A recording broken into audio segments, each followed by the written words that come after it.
Okay guys, to make our chocolate mousse cake, we'll need 1 cup of flour, half a teaspoon of baking powder, half a teaspoon of baking soda, and 2 heaping tablespoons of cocoa powder. Yeah, you need it, obviously. Sift that all together. You'll need super simple ingredients for this recipe, but there are a few secrets you'll want to know, so stay tuned. Toss in 3/4 cup of sugar, or more if your sweet tooth says so, and a pinch of salt. Now mix it all up. Just get everything combined, nice and even. In a separate bowl, crack in 1 large egg. Whisk it up for a couple of seconds.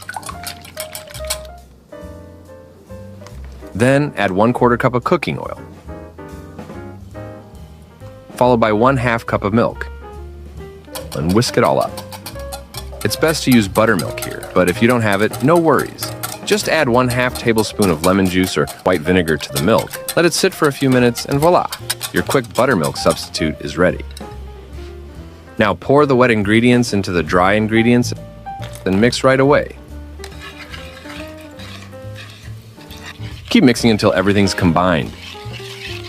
You're basically getting a workout while you're at it, so keep going. You should get a smooth, lump-free batter, just like this. Then add hot water to your batter and whisk it together. Yep, you're definitely getting a full arm workout today, folks. I'd suggest adding the water in 2 or 3 parts, whisking in between so the batter stays smooth. The batter will be pretty runny, but don't worry, that's exactly how it should be. Generously grease the sides of an 8-inch springform pan with a little butter. Here's a neat little trick. Take a sheet of parchment paper and fold it in half.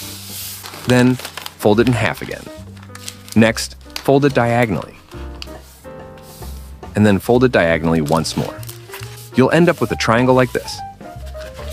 Place the tip over the center of the pan to figure out the size you need, then cut slightly beyond the radius. Unfold the triangle, and there you have it.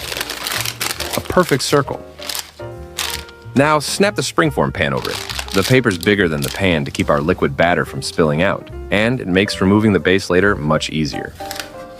Oh, and guys, do this all before making the batter. Pour the batter into the pan. Yep, we're scraping out every last drop. Pop it in the oven. Bake for about 30 minutes. You can check if it's done by sticking a toothpick in the center. Next up, we're making the syrup. Combine 1/4 cup of water with 2 tablespoons of sugar and heat it over medium heat, stirring constantly until the sugar fully dissolves. And once the mixture starts to boil, remove the pot from the heat.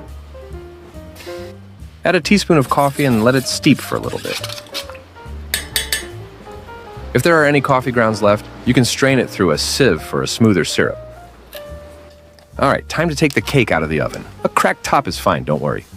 Run a knife around the edge of the pan to make it easier to take the cake out. But make sure to wait at least 10 minutes for the cake to cool before doing this. Trim the top to make it even. If you don't have fancy tools, just use a serrated knife and thread to remove the top easily. But this step is totally optional.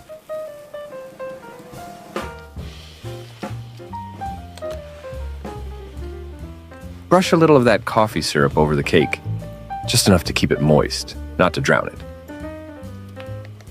Then pop it back into the pan. Lining it with paper is optional, but if you want those fancy smooth edges, it definitely helps. I'm using parchment paper, but acetate strips work too. Put the cake aside. Let's move on to making the mousse. Finely chop 2 bars of chocolate. I'm using 70% cocoa here.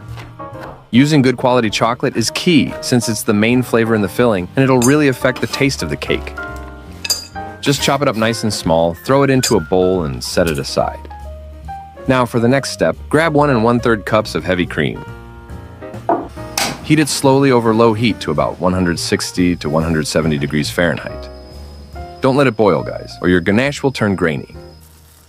Once you see bubbles forming around the edges, that's the perfect point. Pour the cream over the chocolate.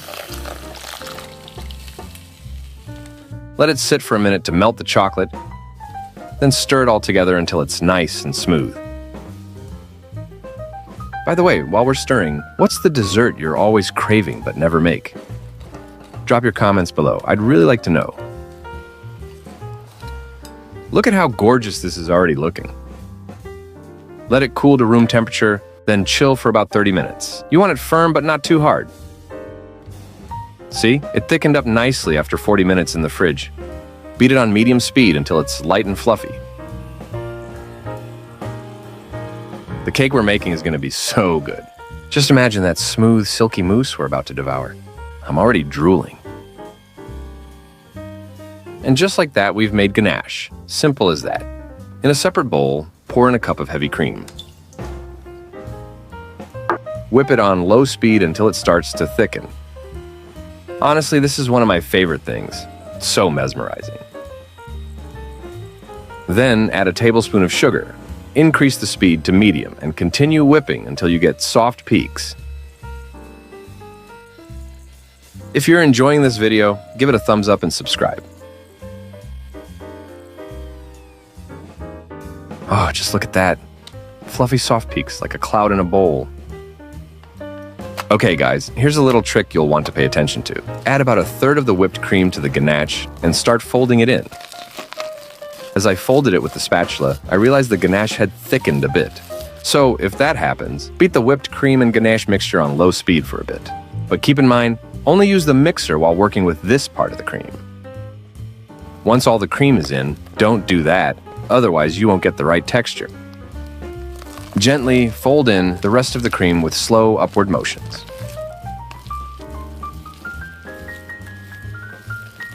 Look how light and airy it turned out.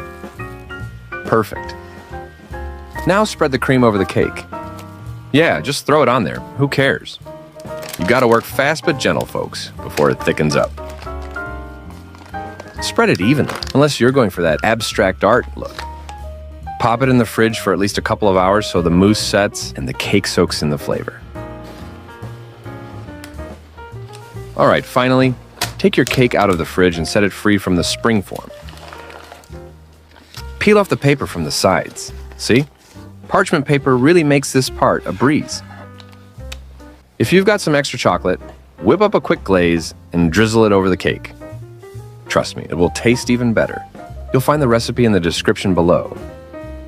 You can also sprinkle a little cocoa on top for a nice finishing touch. Oh my gosh, it's so soft. The knife's just gliding through like it's butter. Look at that, absolutely perfect slice. All right, let's give it a taste. I just know it's gonna be pure chocolate silk. Oh my gosh, it's so creamy, so rich. You've got to make this.